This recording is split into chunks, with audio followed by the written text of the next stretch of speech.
Baik. Bismillahirrahmanirrahim. Assalamualaikum warahmatullahi wabarakatuh. Bismillah, wassalatu wassalamu ala rasulillah wa ala alihi wa sahbihi wa man wala wa man tabi'ahum bi ihsanin ila yaumil qiyamah wa ba'du. Fa inna asdaqal hadithi kitabullah wa khairu hadi Muhammadin sallallahu alaihi wasallam wa syarrul umuri muhdatsatuha fa inna kulla muhdatsatin bid'atun wa kullu bid'atin dhalalatin wa kullu dhalalatin finnar. Oke, kita lanjutkan ya. Kemarin kita sampai ke mengenai surat mengenai ini ya, mengenai rumah dijadikan kuburan ya, larangan menjadikan ini larangan loh ya, dalam usul fikih larangan selama tidak ada yang memalingkan hukum larangannya, maka larangan tersebut hukum asalnya adalah haram. Sama seperti al-amru yaqtadil wujub, gitu ya.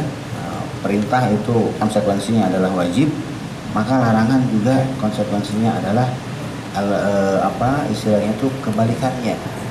Jadi dilarang rumahnya itu sepi dari bacaan Al-Quran. Minimal ada yang belajar iqra lah ya. Anaknya maksudnya, bukan bapaknya ya. Oke, kita lanjutkan ya.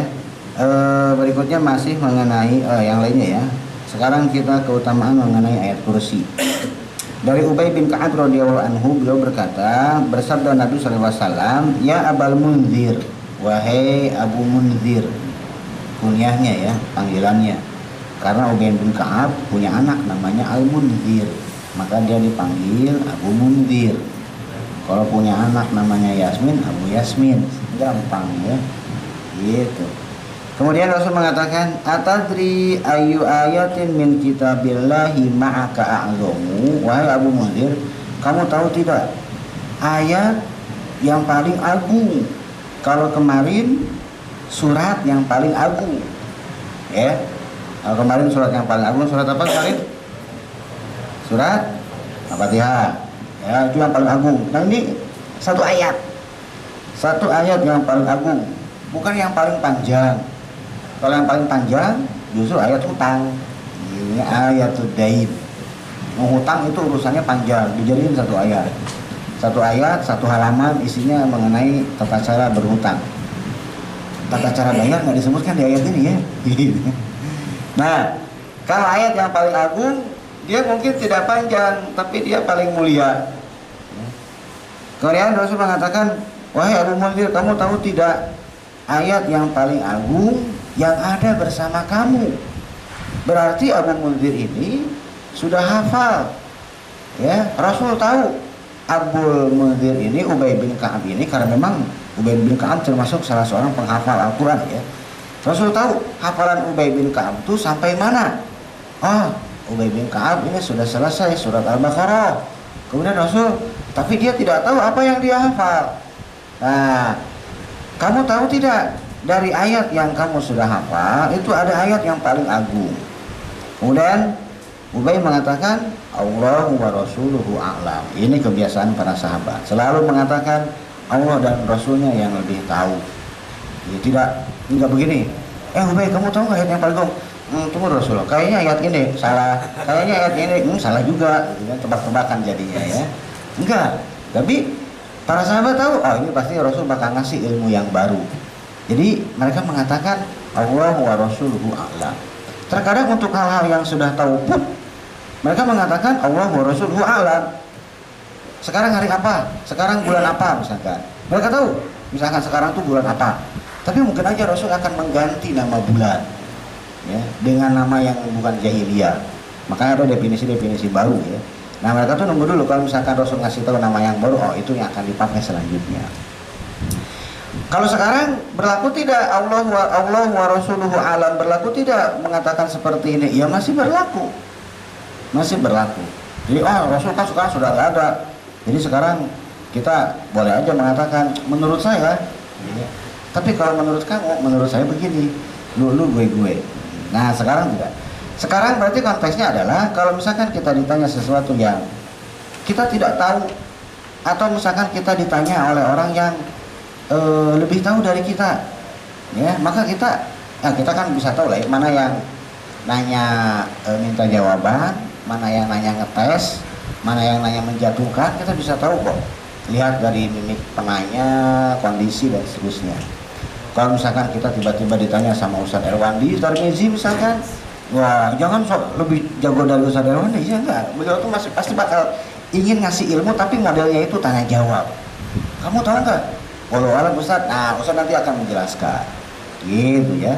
Jadi kalau misalkan kamu tahu nah hukum ini begini, kemudian kita menjawab, oh ini harusnya begini, ini begini dan sebagainya. Akhirnya Ustadz nggak jadi ngasih ilmunya. Ya udah, kamu udah tahu, selesai. Padahal mungkin ada faedah-faedah yang lain yang akan disampaikan Ustadz yang kita sebelumnya tidak tahu, atau cara penjelasan Ustadz yang lebih runut, atau dari Ustadz yang lebih lengkap. Itu kalau untuk konteks zaman sekarang.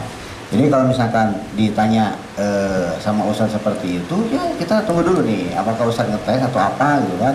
Kalau misalkan Ustadz, coba aja jawab. Nah kalau seperti itu baru Ustadz meminta kita untuk mengungkapkan pendapat kita, pemikiran kita seperti apa. Oh salah kamu, baru dikoreksi sama Ustadz, gitu ya.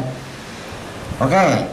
Kalau ditanya sama mertua, jangan pakai Allah wa Rasuluhu a'lam ya, jawab aja. Biasanya itu pertanyaan yang paling ditakuti oleh menantu itu, calon menantu itu adalah kamu gajinya berapa? Jawab aja Allah wa Rasuluhu a'lam. Oke, kemudian Rasul mengatakan, nah ya di sini Allah wa Rasuluhu a'lam. Kemudian Rasul mengulangi lagi pertanyaannya. Lihat di sini. Ya Aba Munzir, atadri ayu ayatin min kitabillahi ma'aka adzam. Pertanyaannya diulang lagi. Artinya benar-benar Rasul itu ingin tahu, ya pendapat kamu, menurut kamu ayat yang paling besar itu apa, yang paling agung itu apa. Karena kalau memang adabnya ya, ketika ditanya sekali Allah wa Rasul alam, nunggu nih Rasul akan ngasih ilmu yang baru, faedah yang baru atau enggak. Ternyata Rasul nanya lagi, ya ternyata Rasul nanya lagi. Sama seperti sahabat yang diutus ke Yaman. Ya kan ditanya, kalau kamu diutus ke Yaman, karena di Yaman itu mayoritasnya adalah Nasrani.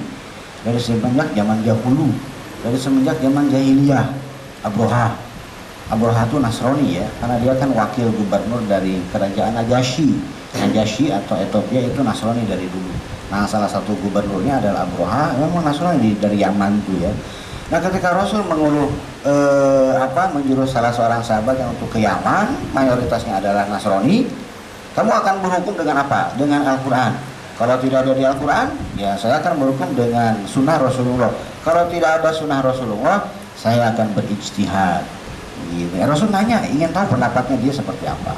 Ternyata jawaban yang diberikan oleh sahabat itu yang disukai oleh Rasulullah. Seperti di sini.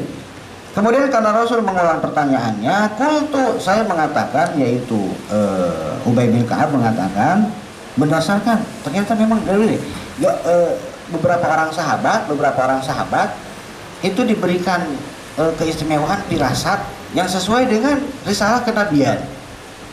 Ya seperti misalkan Umar bin Khattab, firasatnya itu sesuai dengan ada wahyu atau ada hadis Nabi yang menguatkan pendapat Umar.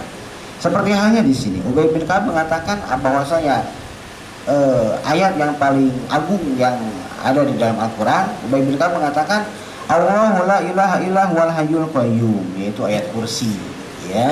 Nah kemudian beliau mengatakan begini, Ubay bin Ka'ab menceritakan, fadharaba fi sadri wa qala. Kemudian Rasul menepuk-nepuk dada saya sambil beliau mengatakan begini, liyahnika ilmu Abal Munzir.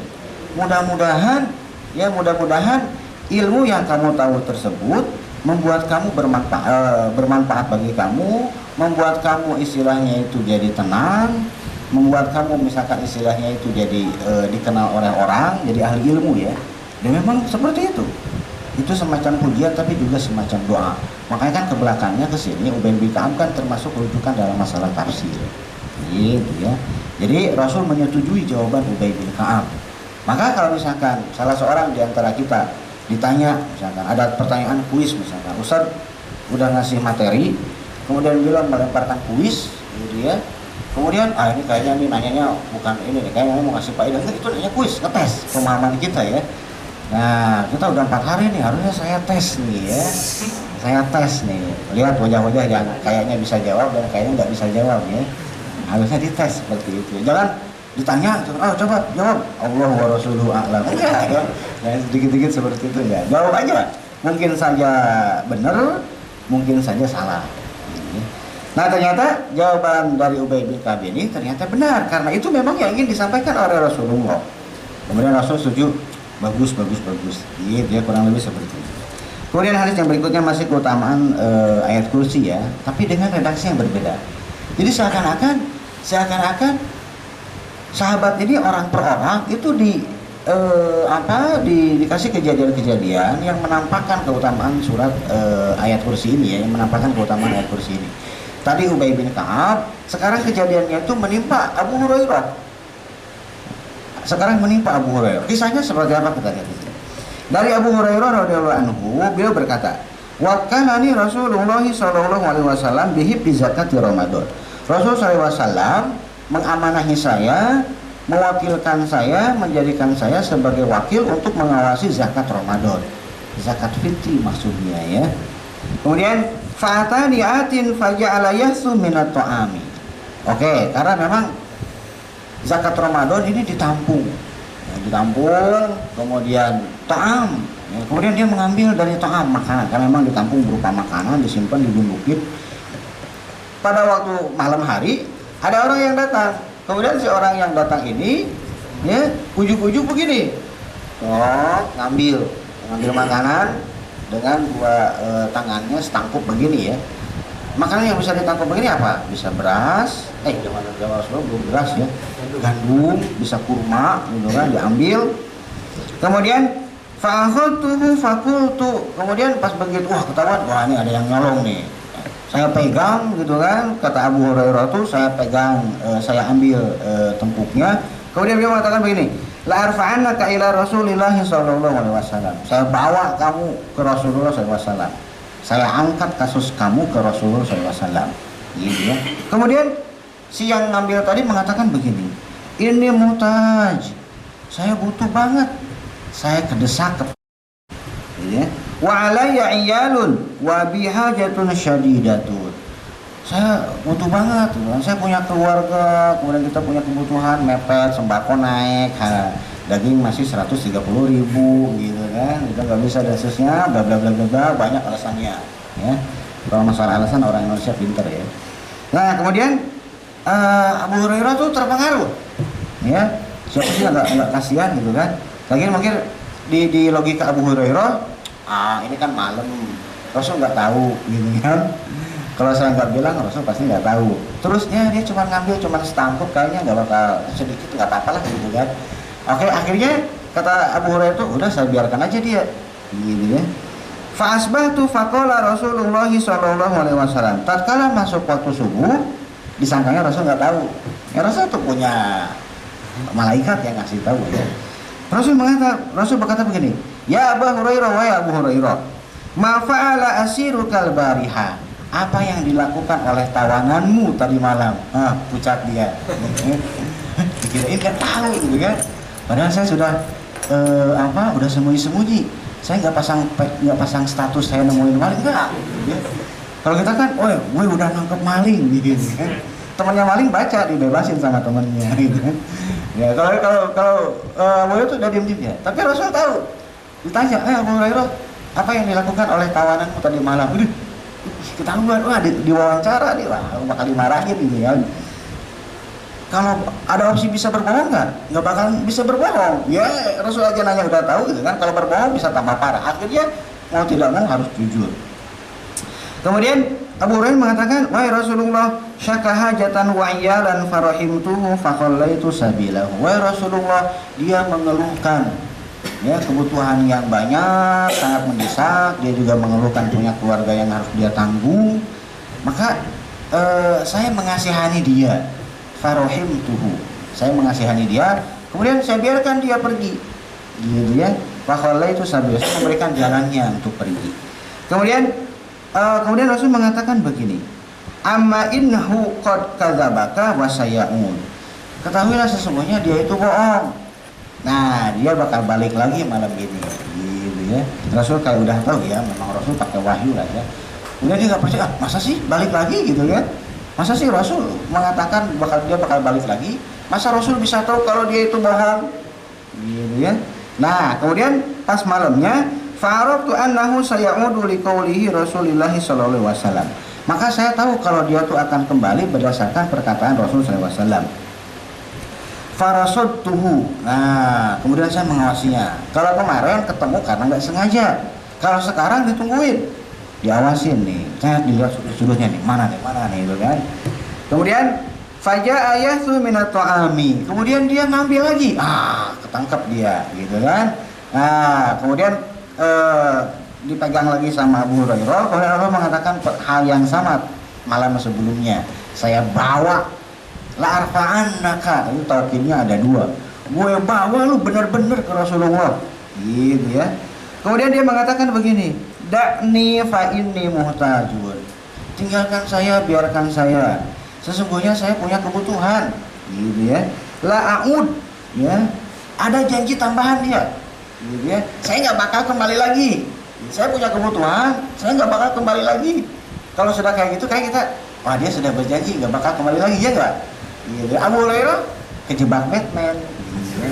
Dia kena jebakan Batman. Akhirnya Farohim tuhu, saya kasihani dia. Kenapa Abu Hurairah bisa seperti ini? Karena Abu Hurairah tuh tahu, ya, seperti apa sih kemiskinan tuh. Ya, Abu Hurairah tuh miskin. Abu Hurairah tuh termasuk ahlu sufah. Ahlu sufah tuh apa? Ahlu sufah tuh gelandangan hijrah. Ya, di Mekah dia mungkin punya harta, tapi ketika hijrah ke Madinah, hartanya ditinggalin, ke Madinah seorang diri, sebatang kara, gitu ya, nggak punya teman, nggak punya saudara. Awal-awal tuh pasti jadi gelandangan. Akhirnya numpang di Masjid Rasulullah, ahlu sufah. Gitu ya, makanya disebutnya itu jadi, ada yang mengatakan sufi itu dari ahlu sufah. Ini walaupun ada yang kurang tepat sebetulnya itu ya. Nah, salah satu asal usul kata sufi itu dari kata ahlu sufah. Karena ahlu sufah itu memang melangsan, merih, tapi tetap santri, yang lain juga santri. Berbeda dengan yang lain. Semua sahabat yang hijrah itu mengalami ahlu sufah dulu ya. Abdurrahman bin Auf juga sama. Cuman Abdurrahman bin Auf begitu datang, gitu kan, dia ke masjid beberapa hari, habis itu karena ditawarin ya, karena memang saking bersaudaranya antara kaum Ansor dengan kaum Muhajirin, gitu ya. Maka setiap kali yang datang tuh ditawarin, kamu mau tinggal di rumah saya? Enggak, saya punya rumah 2, kamu tinggal pilih, bukan tinggal kontrak, beda di sini ya. Kamu tinggal kontrak sebulan sekian, kamu boleh telat, awas kalau telat tuh ya. Malam tapi ngancam, gitu ya. Kalau sahabat tuh enggak, Ansor tuh ya, kan punya 2, kamu tinggal pilih. Saya juga punya istri 2, kamu tinggal pilih, gitu ya. Kalau kita mah enggak, saya masih bujangan, kita nyari bareng-bareng, gitu ya. Kalau para sahabat tuh enggak. Akhirnya apakah tawaran tersebut diterima oleh Abdurrahman bin Auf? Tidak. Ya, Abdurrahman bin Auf tahu diri, gitu ya. Akhirnya apa? Dulani ala su. Tunjukkan saya pasar. Saya minta pasar aja. Kenapa ya? Karena memang dia mah bisnismen. Akhirnya ke pasar, kemudian dikasih modal. Caranya bagaimana? Di hadis yang disebutkan ya. Dia dikasih modal dikasih modal 1 dirham, beli kambing pagi hari, dijual sore hari, gitu ya. Nah, ketika dijual sore hari harganya jadi 2 dirham, beli lagi besok 1 lagi, yang 1 disimpan, begitu terus. Akhirnya bertambah jadi orang kaya lagi, gitu ya. Bahkan sampai Aisyah tuh mengatakan, Aisyah ya ketika itu sudah di Madinah, sudah istilahnya tuh Rasul sudah wafat ya. Ketika Rasul sudah wafat, kemudian pada suatu hari Aisyah mengatakan mendengar debu berterbangan, kemudian kedengaran suara derap kuda, apa sih ini berisik banget, gitu kan. Rombongan dagang Abdurrahman bin Auf telah datang, banyak banget, gitu kan. Kemudian panggil, gitu kan. Aisyah kan walaupun Aisyah lebih muda dari Abdurrahman bin Auf, tapi semuanya memanggilnya itu ibunda. Semua istri Rasulullah dipanggilnya ibu, ya, wahai ummi. Kenapa? Yang namanya ibu itu nggak boleh dinikahi. Maka ketika Abdurrahman bin Auf dipanggil, ada apa wahai ibu? Saya mendengar Rasul SAW bersabda, gitu ya. Abdurrahman bin Auf masuk surga ngerangkak gitu. Ngerangkak yang benar, iya. Kamu terlalu banyak gitu kan, hisabnya lama. Akhirnya semua rombongan dagang kasihin semuanya gitu kan, sedekahin semuanya. Yang segitu beruku dan seterusnya sedekahin aja semuanya gitu kan. Kenapa? Ya besok datang lagi kayak gitu lagi. Ini memang seperti itu otak bisnisnya ya. Nah, gitu ya. Ini juga sama. Abu Hurairah, karena Abu Hurairah itu mengalami masa-masa kemiskinan. Jadi ketika ada setan tahu banget. Saya ngasih tahu aja. Kenapa? Setan tuh tahu celahnya. Celahnya Abu Hurairah itu dengan menceritakan kisah-kisah nelangsa, gitu ya. Setan tahu Abu Hurairah itu dulu nelangsa, akhirnya saya miskin, punya keluarga banyak, punya kebutuhan, bentar lagi lebaran dan seterusnya. Ini kan Jakarta ceritanya lebaran ini ya. Emang ini ceritanya lagi Ramadan ya. Kemudian ya nggak apa-apa deh pergi. Kemudian baru kemarin Rasul mengatakan begini, saya janji deh nggak bakalan balik lagi. Gitu ya. Akhirnya Farahim tuh dibebaskan oleh Abu Hurairah. Ketika subuh ya ditanya lagi sama Rasulullah, karena Rasul tahu gitu kan, nggak beres nih Abu Hurairah, dibebasin lagi. Akhirnya ditanya lagi, ya Abu Hurairah, ma fa'ala asirukal barihah. Al-barihah itu tadi malam ya. Wahai Abu Hurairah, apa yang dilakukan oleh tawananmu tadi malam? Ya, bertanya lagi sama Rasulullah. Ya, Rasul itu nggak tahu. Rasul emang lagi di mana? Di rumahnya. Apakah Rasul ikut jaga? Tidak. Apakah Rasul punya CCTV? Enggak juga, gitu ya. Terus Rasul itu ada malaikat Jibril yang ngasih tahu. Kemudian, ya Rasulullah, syaka hajatan wa iyaran farahimtuhu. Alasannya sama, wahai Rasulullah, dia mengeluhkan punya kebutuhan, punya keluarga yang banyak dan seterusnya. Ya, sembako naik, lebaran mepet, gitu kan. Istri 4, anak 8. Gitu, banyak banget gitu kan. Nah, pokoknya istilahnya itu Abu Hurairah itu sampai kasihan kan. Udah deh, lepasin lagi. Kemudian apa kata Rasulullah? Innahu qad kadzabaka wa sayyaud. Wah, tema gimana sih? Gini, dia tuh bakal balik lagi. Dia udah bohong sama kamu dan dia bakal balik lagi nanti malam yang ketiga. Gitu kan? Farasul tuhu salisa. Kemudian untuk yang ketiga kalinya saya ngawasin dia. Faja ayatu minatu ami fa akhadtuhu. Balik lagi ternyata benar. Kenapa? Walau alam. Apakah setan ini ngikutin perintah Rasulullah? Enggak ya, ngapain setan nurutin perintah Rasulullah, ya enggak? Ya seakan-akan ketika Rasul mengatakan dia bakal balik lagi, gitu ya. Seakan-akan setan tuh ngikutin skenario-nya Rasul. Enggak juga. Kenapa? Setan tuh perintah Allah aja dia enggak nurut, ngapain nurutin perintah Rasulullah, ya enggak? Jadi Rasul tuh memang tahu. Ya kenapa Rasul bisa tahu? Ya memang tipikal setan tuh kayak gitu dia. Ya, balik lagi. Ya. Kemudian ketika dia balik lagi ketahuan sama Abu Hurairah, dipegang, ya, Abu Hurairah nggak mau, ya, istilahnya itu sampai ditipu 3 kali. La arfa'annaka ila Rasulillah sallallahu alaihi wasallam. Saya akan membawa kamu ke Rasulullah. Kemudian Abu Hurairah mengatakan begini. Wa hadza akhiru salati marrat. Ini paling akhir nih. Saya nggak bakal ngebebasin kamu. Bener-bener nih. Kalau perlu gue tonjok sekalian. Gitu. Cuman enggak. Ya. Annaka tas'um annaka la ta'ud tsumma ta'ud. Wah, orang sampai kesel banget. Lu bilang gak bakal balik, ternyata lu balik lagi. Gitu kan? Gimana sih? Lu kalau mau jadi copet sekali aja, pasti dimakan. Ini mah berkali-kali, ya ketahuan. Da'ni fa inni u'allimuka. Nah, sekarang alasannya lain lagi. Ya, dia ngasih ilmu baru. Ya. Kalau kemarin ngayal ya. Wah, ini yang ketiga nih, udah kepepet nih. Akhirnya tukeran ilmu. Ya, lu mau nggak gue kasih ilmu? Gitu kan? Nah, makanya Abu Hurairah itu nggak bisa. Pertama dia karena kasihan. Yang pertama kasihan. Yang kedua kasihan. Yang ketiga disodorin ilmu. Ya, sorry yuk. Kalau untuk masalah kasihan dia lebih dia dilematisnya itu begini. Antara mentaati perintah Rasulullah atau rasa kasihan. 2 kali kecelek. Yang ketiganya dia berjanji, saya harus menuruti perintah Rasulullah. Nggak ada kasihan-kasihanan. Tapi ternyata si maling ini nyodorin sesuatu yang disukai oleh Abu Hurairah. Ya, dia mengatakan begini, "Dakni, tinggalkan saya. Fa inni u'allimuka kalimatin yanfa'uka Allahu biha." Nah, tinggalkan saya, maka saya akan mengajarkan kamu ya beberapa kalimat yang kalimat tersebut yang Allah memberikan kamu manfaat dengan kalimat tersebut. Gitu ya. Jadi, makanya yang namanya penjahat selalu ngasih alasan, nyari titik kasihan, kalau enggak ngasih tawaran. gitu ya. Nah makanya disitulah penegak hukum tuh repotnya di situ. Makanya penegak hukum tuh harus kayak debt collector, kejam, gitu ya, sesuai dengan bukti dan seterusnya. Nggak usah ada kasihan. Kalau ngelihat kekasihan, harusnya tuh lihat tuh bukan kasihan ke si pencurinya, tapi yang dirugikan pencurinya. Nah beda kalau misalkan, bagaimana kalau misalkan si pencurinya nawarin sesuatu yang tidak nawarin harta, gitu kan? Biasanya tuh nawarinnya harta ya. Ada nggak di sini pencuri bebas nawarin ilmu? Nggak ada. Ya, mungkin cuma ada di film-film. Kamu bisa bebas asal melakukan misi dan seterusnya dan seterusnya. Kemudian si setan ini Abu Hurairah mengatakan apa? Ya, oh apa kalimat-kalimat tersebut? Kemudian dia mengatakan begini. Ila awaita ila firashika faqra ayatul kursi. Kalau kamu mau tidur, kalau kamu mau menuju ranjang kamu untuk tidur, faqra ayatul kursi, maka bacalah ayat kursi. Artinya ayat kursi sudah melegenda.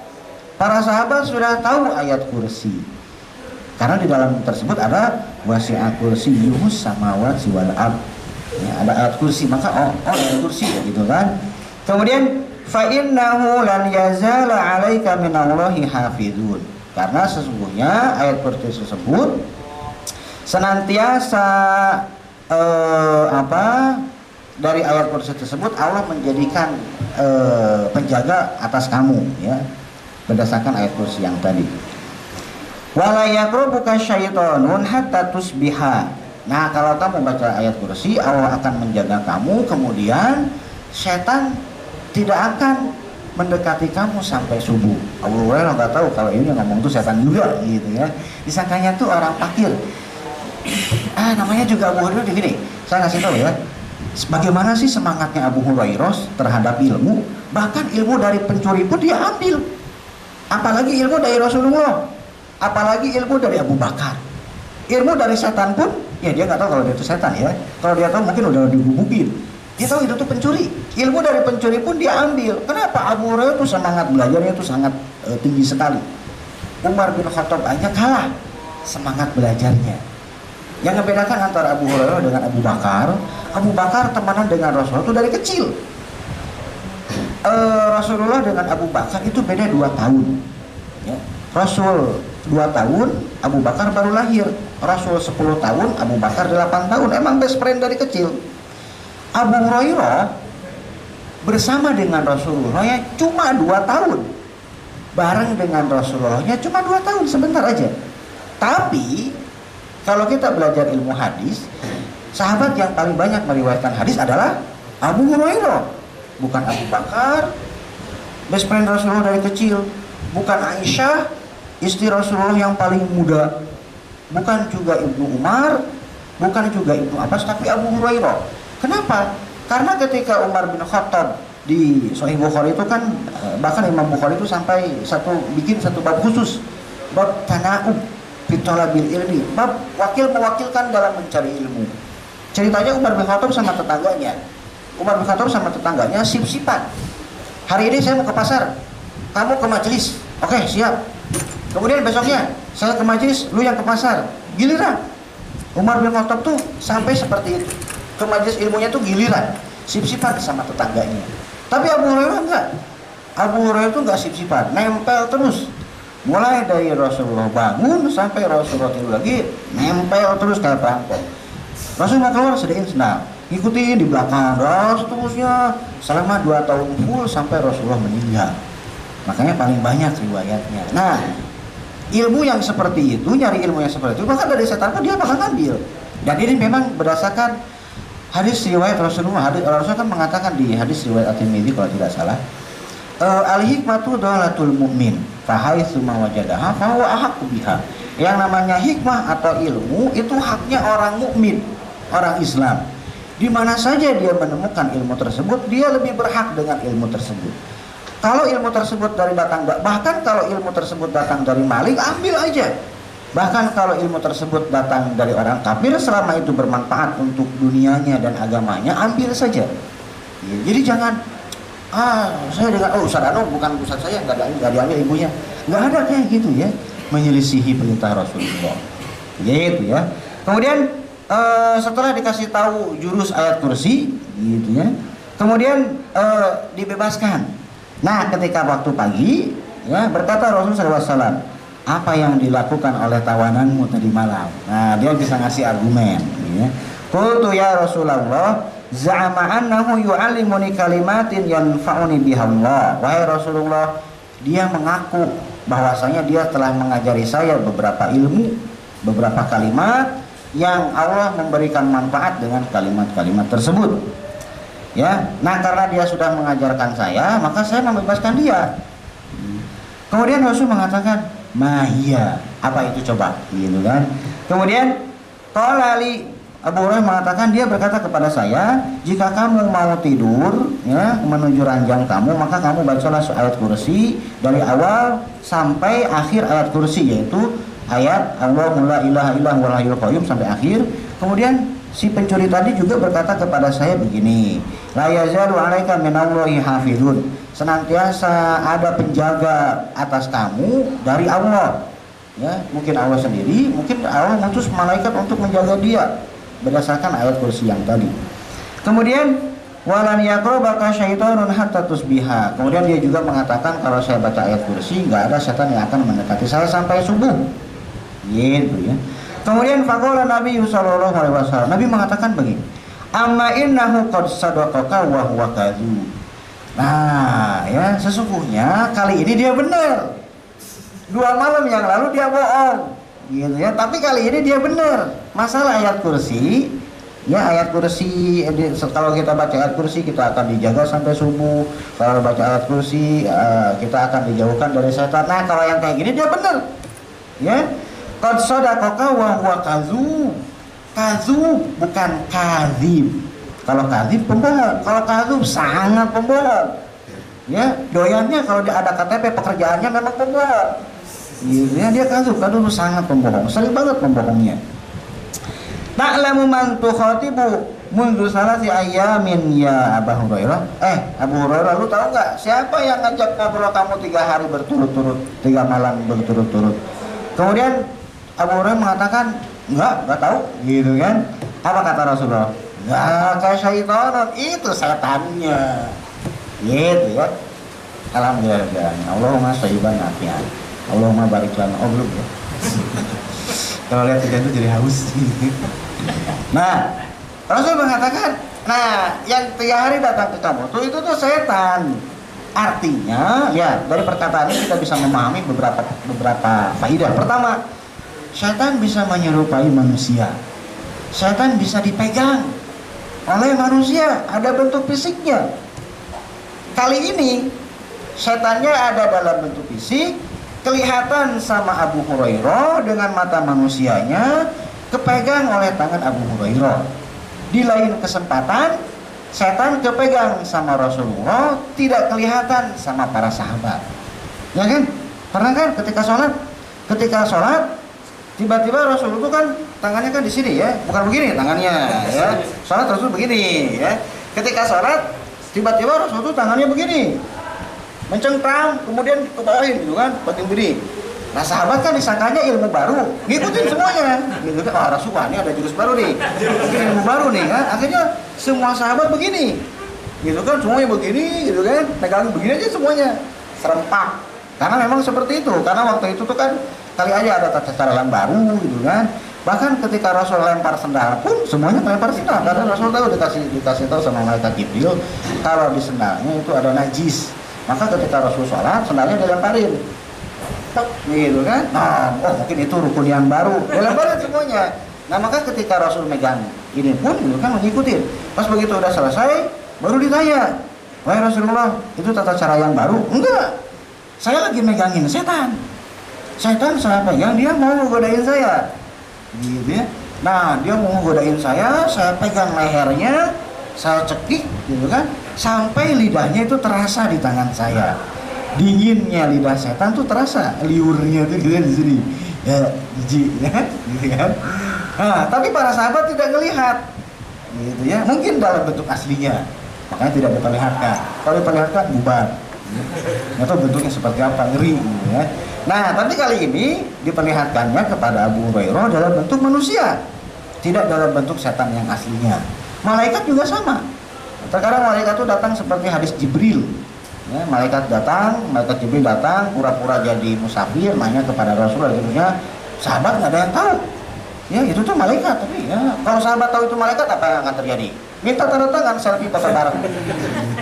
Weh, selfie sama malaikat Jibril, bahaya. Kan ada kabar terbaru ya nggak? Ibu-ibu dapat wahyu dari malaikat Jibril. Ya, sholat ngadep timur. Nah itu tuh malaikat setan sebetulnya ya, bukan malaikat Jibril ya. Gitu. Nah itu yang pertama. Terus yang kedua, kenapa setan membocorkan? Kenapa setan membocorkan? Dan artian ini kan ilmu yang sangat sebetulnya ketika setan mengatakan bahwasanya ayat kursi adalah penjaga dari setan, kenapa? Bagaimana dia bisa tahu? Karena yang tahu kelemahan pencuri adalah si pencuri itu sendiri. Ya enggak? Teknik maling, ya, bagaimana cara menangkap maling? Yang bisa menangkap maling ya biasanya itu maling sendiri atau yang berpengalaman udah jadi maling, gitu ya. Maka kalau misalkan polisi mau nangkap maling, jangan pikirannya itu pikiran polisi, pikirannya itu harus pikiran maling. Berpikirnya itu bagaimana maling berpikir, gitu ya. Kebanyakan baca Sinisi Kudo. Nah, setan juga sama, dia membocorkan. Nih gue nih bahaya nih. Setan tahu ya, kalau dia ditangkap kemudian dibawa ke Rasulullah, gitu kan, dibawa ke Rasulullah. Di hadis yang tadi, di hadis yang setan ditangkap, gitu kan, Rasulullah kan mengatakan begini, kalau saya mau setan yang barusan saya tangkap, saya ikat di tiang masjid, saya ikat di tiang masjid sampai kelihatan sama anak-anak, dilemparin sama anak-anak, dijadiin mainan, dibully sama anak-anak lagi, bukan sama anak dewasa aja ya. Kalau saya mau nih setan yang barusan saya tangkap, saya ikat di tiang, kemudian biar dia dibully sama anak-anak.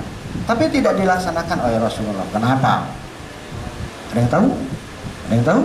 Ada yang tahu nggak? Karena Rasulullah itu malu dengan doanya Nabi Sulaiman. Ya, Nabi Sulaiman itu kan mengatakan seperti itu ya. Jangan istilahnya itu ada orang setelah saya itu dikaruniai kemampuan seperti saya. Kemampuan bisa lihat jin, bisa ngobrol dengan binatang-binatang. Kalau Rasulullah bisa aja. Cuma Rasul ya menghargai doanya Nabi Sulaiman.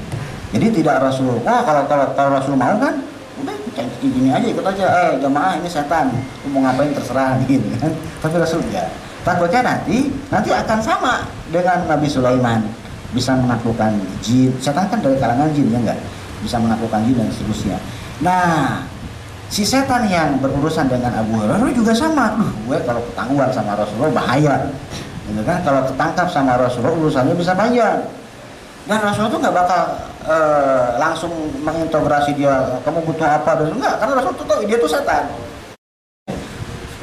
Orang yang zina aja Rasul tahu, kamu penzina, gitu kan. Terus ditanya, apakah kamu mau kalau yang dizinah itu ibu kamu, saudari kamu, akhirnya dia nggak jadi. Ya, bahkan bukan hanya Rasulullah ya, bukan hanya Rasulullah. Imam Syafi'i pun punya kemampuan seperti itu.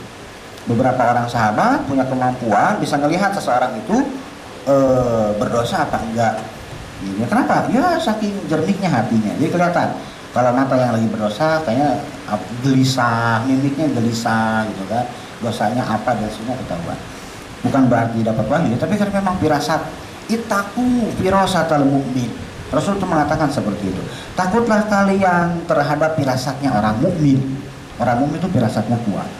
Gitu. Nah maka si setan ini nggak mau dibawa ke Rasul. Apa? Wah, saya bisa dibully, gitu kan.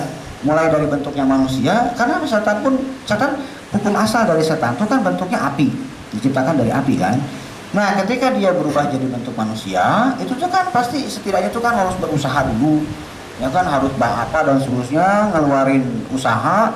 Nah ketika dia ditangkap sama Rasulullah, kemudian di tiang, ya, diikat di tiang ataupun di mana, maka akan berubah ya dari bentuk manusia bisa ke bentuk aslinya, ke bentuk setannya. Oh bahaya. Di dunia disiksa, di akhirat sudah pasti. Gitu ya. Itu keutamaan ayat kursi ya. Kemudian berikutnya dari Abu Darda radhiyallahu anhu bahwasanya Nabi sallallahu alaihi wasallam, bahwasanya Rasul sallallahu alaihi wasallam bersabda begini. Man hafidha 10 ayatin min awal suratil kahfi musima minad dajjal.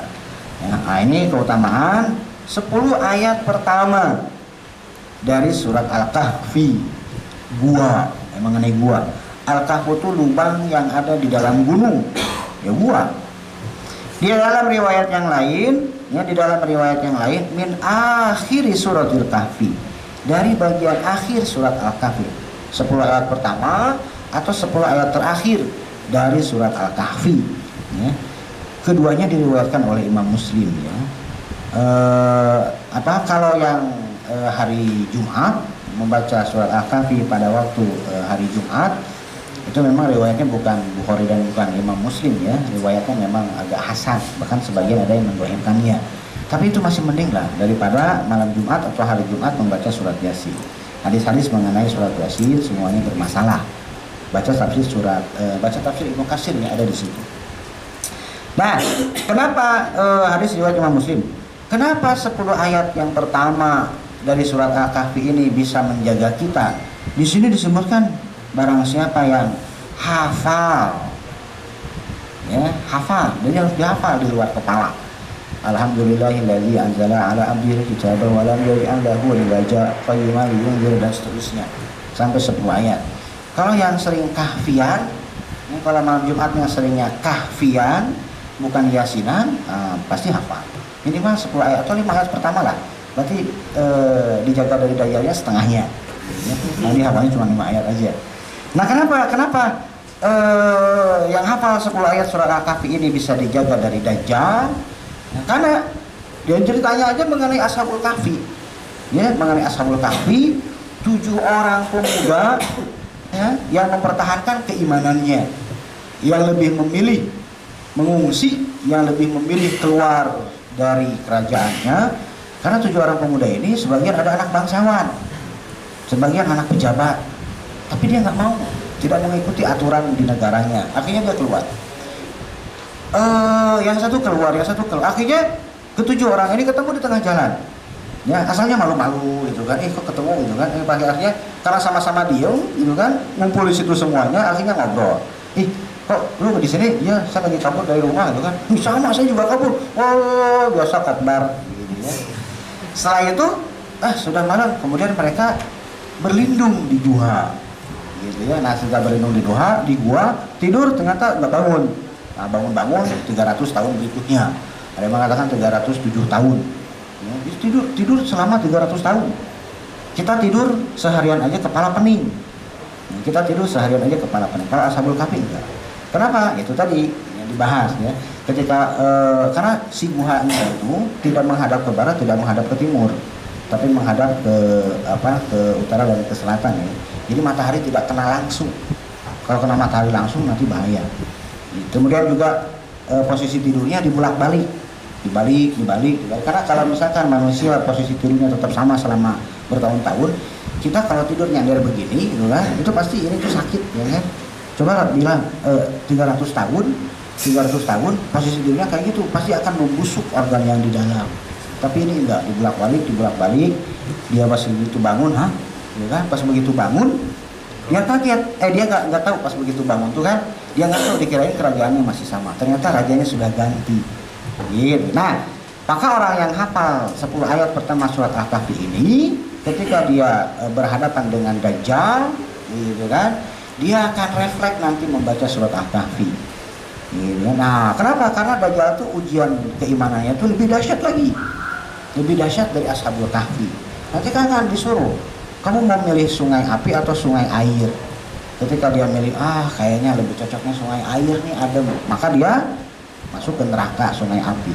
Ketika dia, kalau orang mukmin yang rutin baca surat Al-Kahfi, akan diperlihatkan mungkin kepada dia tuh bahwasanya sungai yang dari api, disitulah sebetulnya sebenar-benar sungai.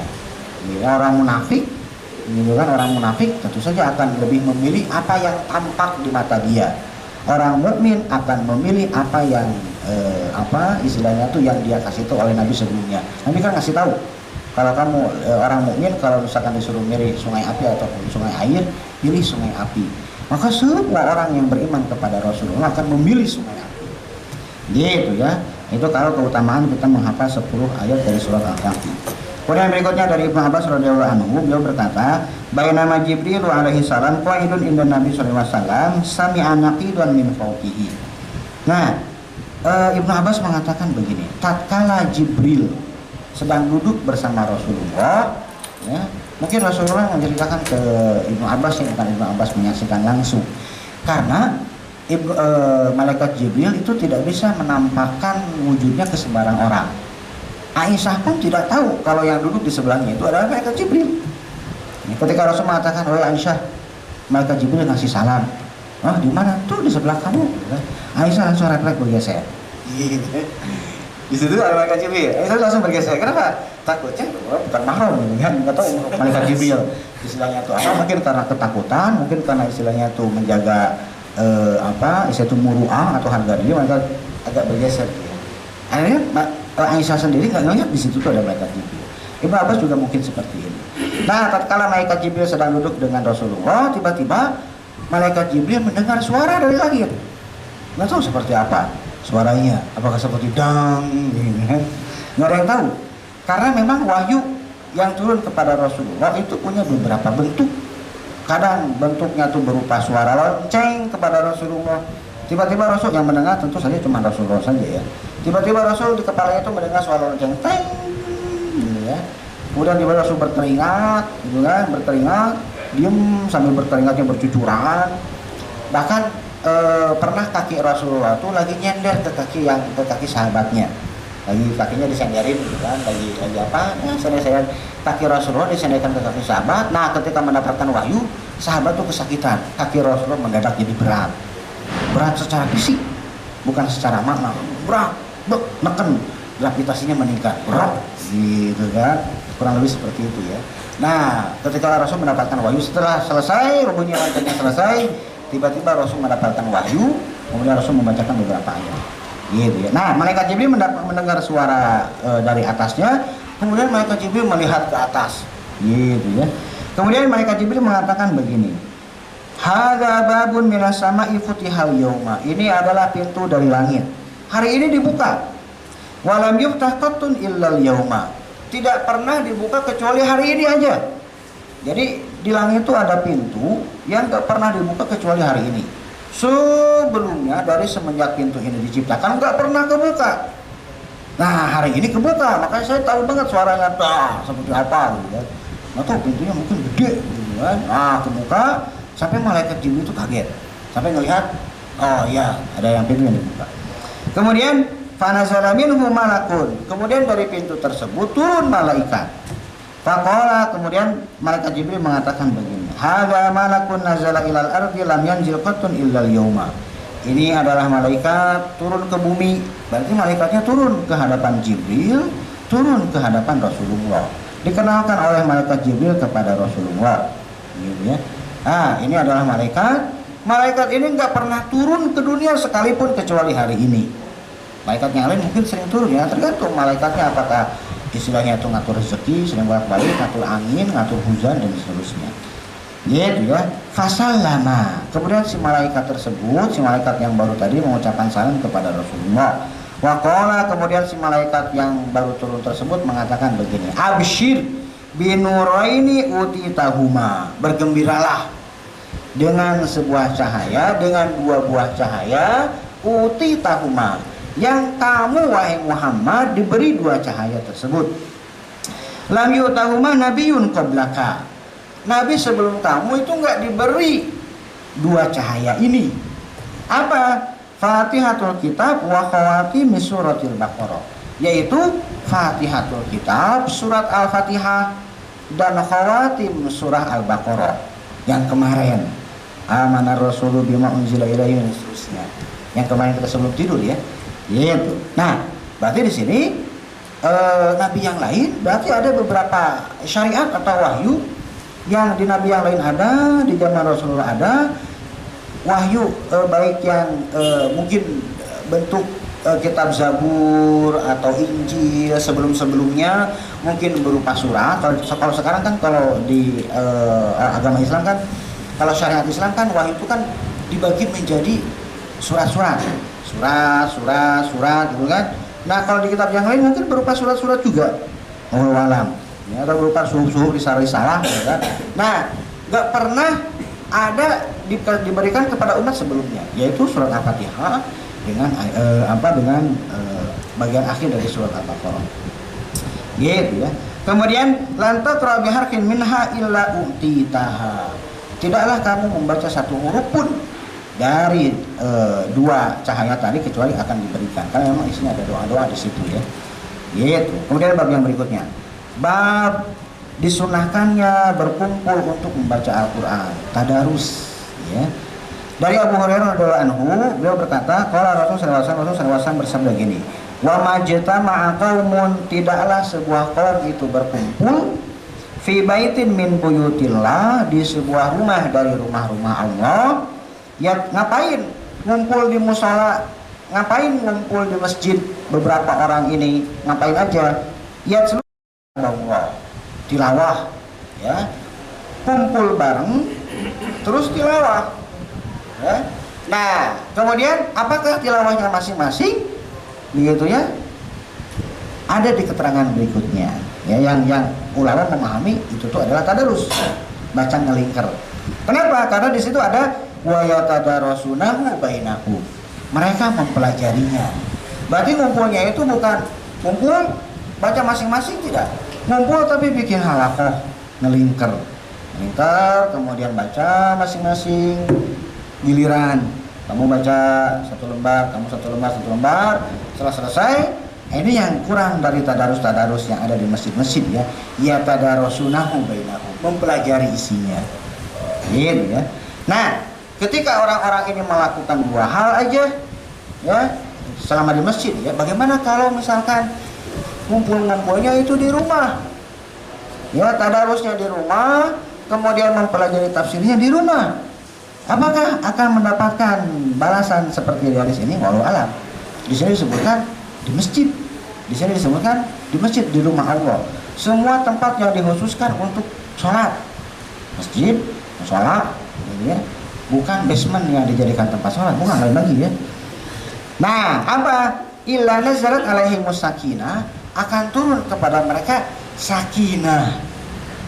Apakah sakinah ini benar-benar sakinah maknanya maknawi, ketenangan batin, atau sakinah ini seperti yang kemarin, awan turun gelap, gitu ya, ketika dia melihat, wah, bikin orang takut. Itulah sakinah kata Rasulullah.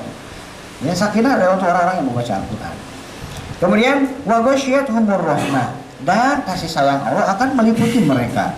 Wa hafathumul malaikah, dan malaikat akan menaungi mereka, dijaga oleh mereka. Kemudian wa dzakarahumullahu fiman indah, kemudian Allah akan menyebut-nyebut mereka di hadapan malaikat yang berada di sisi Allah. Balas cuma melakukan dua hal, balasannya 4. Ngumpul di masjid, tadarus bareng, tadabbur ayat sedikit aja. Tadabbur ayat sedikit aja. Makanya mushaf itu ada mushaf yang dengan tafsirnya, ya. Tafsir muyassar. Ya. Mushaf tafsir muyassar. Itu sudah ada terjemahannya. Saya sudah posting kan? Ada postingannya kan, ya enggak? Kalau nggak salah saya sudah posting, ya. Nah, itu terjemahannya ada di situ, ya. Saya bukan promosi, cari aja sendiri, saya nggak jualan. Atau mungkin di Abu Yasmin mungkin ada, gitu ya. Nah, itu bang, itu terjemahannya itu. Mushaf terjemahannya, terus ada tafsirannya sedikit. Baca aja di situ, ngumpul-ngumpul, kemudian maksud ayat ini begini dan seterusnya. Maka balasannya 4. Gitu. Apa? Mendapatkan sakinah, kemudian mendapatkan rahmat, dinaungi malaikat, kemudian disebut-sebut oleh Allah. Disebut-sebut oleh Allah di hadapan malaikat. Biasa aja, enggak, lain. Coba bayangkan bagaimana kalau sedang rapat kabinet, kemudian presiden menyebut-nyebut halakoh kita. Nanti kepada menteri-menteri, silahkan mampir ke komunitas sajadah. Bangga langsung. Ya enggak? Itu disebutkan presiden di hadapan para menteri. Bangganya seperti itu. Mungkin bakal dimuat terus 7 hari 7 malam beritanya, ya. Nah, ini disebut-sebut oleh Allah, pencipta alam semesta, di hadapan para malaikat. Malaikatul muqarrabin, malaikat yang paling dekat kepada Allah disebut-sebut. Si anu, halaqah ini begini dan seterusnya. Cuma kita nggak tahu aja. Gitu ya. Satu hadis aja itu, ya. Kemudian bab berikutnya, bab keutamaan wudu. Ada pertanyaan enggak?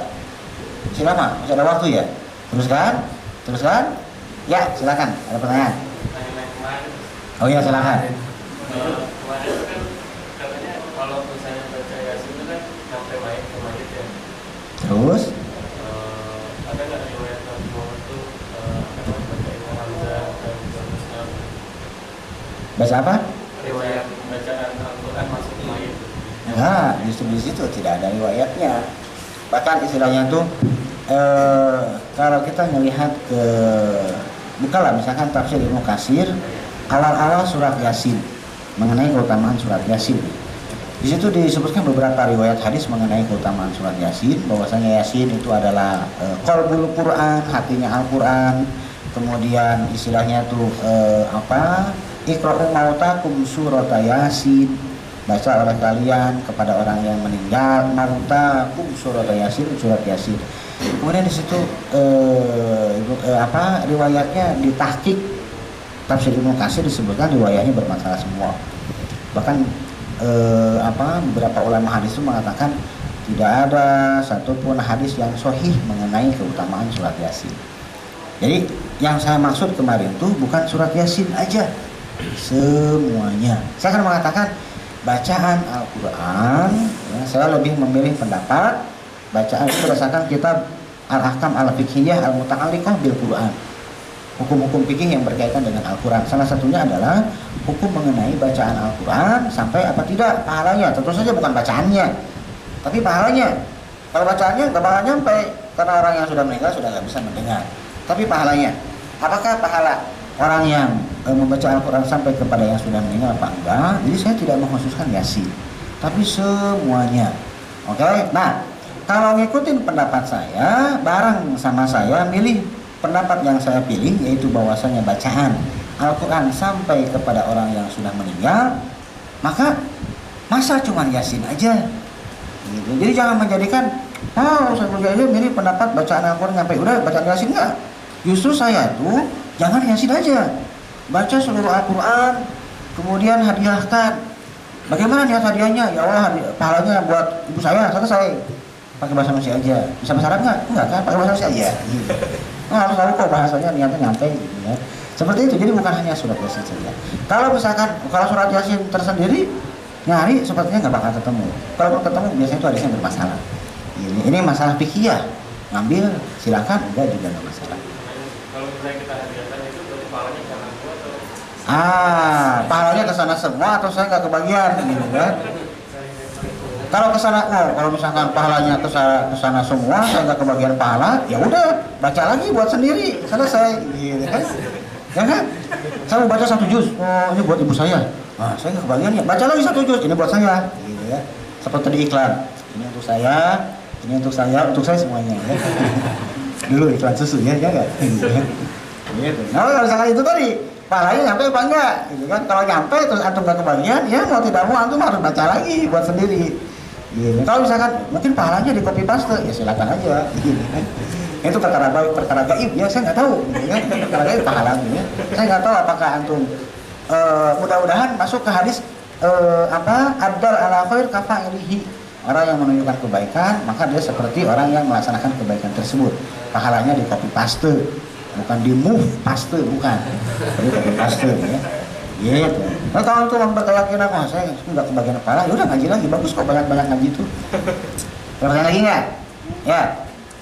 Tadi disebutkan Abu Hurairah mendengar bahwa surah Ayat kursi tadi kan kita yang ditakuti oleh jin itu. Ya. Jadi apakah kita boleh nih percaya sama perkataan jin? Kadang kita juga lihat share-share di Facebook tuh ada orang kemasukan jin, dia ngomong ini gitu. Apa ada yang bisa kita percaya tuh? Kemudian kita nanya di Facebooknya, ini kamu apa jin? Terus kata jin tuh enggak, HP gue di hack. apa itu? Malam ya, apakah istilahnya tuh? Ya memang bagaimana sih? Makanya kan ayat kursi itu termasuk ayat-ayat ruqyah. Ya, biasanya tuh orang kalau mau meruqyah tuh baca Al-Fatihah dulu. Setelah Fatihah baru ayat kursi. Gini, ayat kursi baru akhir-akhir surat Al-Baqarah. Gitu. Biasanya seperti itu. Apakah jin harus diajak ngobrol? Jangan diajak ngobrol, bagusnya ya. Kenapa? Hati kita tuh lemah. Hati kita tuh suka dengan yang wah. Maka cerita-cerita gaib yang datang dari jin itu membuat hati kita tuh terpikat. Saya kasih tahu aja ya. Karena memang jin itu seperti itu. Ketika saya pernah setelah semalam suruh nginep sama yang kerasukan, itu ngeri banget gitu kan. Dia ngoceh terus. Padahal saya tahu si bapak ini biasanya tuh dia pendiam. Si bapak ini biasanya kalau istrinya memang suka ngobrol, si bapaknya pendiam dia. Ini kalau dua-duanya kan suami istri kan pernah belajar bahasa Arab. Si ibunya yang ngomong kalau lagi belajar bahasa Arab. Si bapaknya cuma diam, paling jawab soal dan seterusnya. Nggak pernah ngobrol di sini. Pas kerasukan ngomong terus, kan bawel. gitu kan. Oh dia, saya tuh paling takut sama ini ya. Oh di kantor saya tuh ada begini dan seterusnya. Dia nggak pernah ngaji, dia nggak pernah sholat dan seterusnya. Nah di situ tuh saya paling takut ke sana. Di sana ada Ustadz Maududi, ada Ustadz Maududi. Jadi dia takut dia bener dia. Kalau di situ saya takut, karena di situ ada Ustadz Khairul Anwar. Gitu kan. Dia takut sama ahli Quran. Wah sih, ternyata seperti itu. Wah, ini kan kabar yang sangat bagus sekali buat saya enggak. Kejebak, saya tuh kejebak. Harusnya jangan diajak ngobrol. Maka ketika istilahnya tuh dia ngobrol sudah banyak, diem, bermalam, tidur, gitu kan. Di masa itu baru dia tidur gitu kan. Kalau nggak gitu dia pakai ngoceh terus gitu kan. Karena besok kita memang mau ke tempat ruqyah yang aslinya, gitu kan. Jadi saya suruh aja dia tidur. Udah malam tidur, jangan ngomong terus. Gitu kan. Saya jadi ngomongnya jadi kasar juga ke bawah sama setan. Gitu kan. Nah pas besoknya baru dibawa ke tukang ruqyah yang aslinya, nggak diajak ngobrol, langsung aja dihajar sama ayat dan seterusnya, nggak diajak ngobrol. Saya baru lihat, ternyata seperti itu, jadi diajak ngobrol, hantam terus, doa dipijit-pijit, gitu kan, dikeluarin, gitu kan. Seperti itu. Jadi memang jangan diajak ngobrol. Kalau misalkan kita hantam aja terus semua, kebakar. Karena dia memang sudah melanggar peraturan. Gitu. Saya mau masuk Islam, lu mau masuk Islam jangan ke saya, sahabat aja sendiri sono, gitu kan. Gitu aja, jangan dibaik-baiki. Gitu. Bertanya lagi nggak? Sering-sering aja. Ibu saya tuh dari kecil, saya kira bohongan ya. Ibu saya tuh dari kecil tuh gini, hafalkan surat ayat kursi. Kalau kamu main malam-malam, kamu baca aja surat ayat kursi. Saya kira bohongan. Ternyata memang ada hadisnya. Terkadang perkataan orang tua zaman dahulu, gitu kan, kita belum tahu dalilnya apa. Setelah kita pelajari, ternyata ada. Nah maka misalkan, setelah kita belajar, setelah kita ngaji, gitu kan, kita nggak percaya dengan nasihat-nasihat orang tua. Padahal untuk kebaikan kita sendiri, ya. Bisa jadi orang tua kita zaman dahulu hanya ngambil intisari pengajian. Mereka nggak hafal dalil. Maka ketika kita hafal dalil, mah ngomong gini mana dalilnya? Sahih Bukhari apa Sahih Muslim? Ibu doang nggak tahu Sahih Muslim kan nggak? Kata ibunya mungkin pokoknya kata kiai begini. Sekarang seperti itu. Ibu saya juga seperti itu. Saya waktu itu nggak tahu, pokoknya saya disuruh menghafal ayat kursi. Terus kalau saya lewat jalan yang gelap, saya baca ayat kursi keras-keras, gitu aja. Suruhnya simpel gitu kan. Saya nggak tahu maksudnya. Ternyata dalilnya memang setelah saya pelajari, ternyata memang benar ibu saya. Gitu. Ada pertanyaan lagi nggak? Ada pertanyaan? Bab wudu belum kita pelajari. Subhanakallahumma wa bihamdika asyhadu an la ilaha illa anta astaghfiruka wa atubu ilaika. Assalamualaikum warahmatullahi wabarakatuh.